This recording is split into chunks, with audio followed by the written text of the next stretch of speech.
ഭാര്യയുടെ ക്രൂരതയ്ക്കെതിരെ നിയമ നടപടികൾ സ്വീകരിക്കാമോ?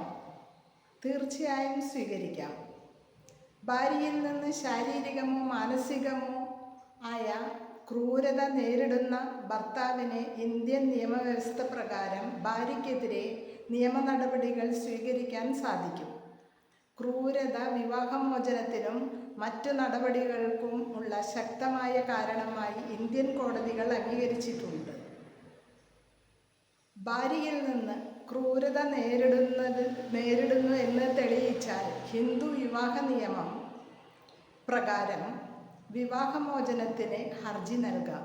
ശാരീരിക പീഡനങ്ങൾ കൂടാതെ അടിസ്ഥാനരഹിതമായ ആരോപണങ്ങൾ ഉന്നയിക്കുക, നിരന്തരമായ മാനസിക അധിക്ഷേപം, ഭർത്താവിനെയും കുടുംബത്തെയും അപമാനിക്കുക, ലൈംഗിക ബന്ധം തുടർച്ചയായി നിഷേധിക്കുക, ആത്മഹത്യാ ഭീഷണി മുഴക്കുക എന്നിവയെല്ലാം ക്രൂരതയായി കോടതി അംഗീകരിക്കുന്നുണ്ട്. ഭാര്യയുടെ ഭാഗത്തു നിന്നുണ്ടാകുന്ന ശാരീരിക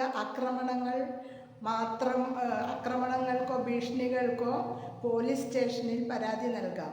ഗാർഹിക പീഡന നിരോധനം പ്രധാനമായും സ്ത്രീകൾക്ക് വേണ്ടിയുള്ളതാണെങ്കിലും ഭാര്യയിൽ നിന്ന് ശാരീരിക പീഡനം ഏൽക്കുന്ന ഭർത്താക്കന്മാർക്ക് മജിസ്ട്രേറ്റ് കോടതിയിലോ പോലീസ് സ്റ്റേഷനിലോ പരാതി നൽകി സംരക്ഷണം നേടാൻ സാധിക്കും.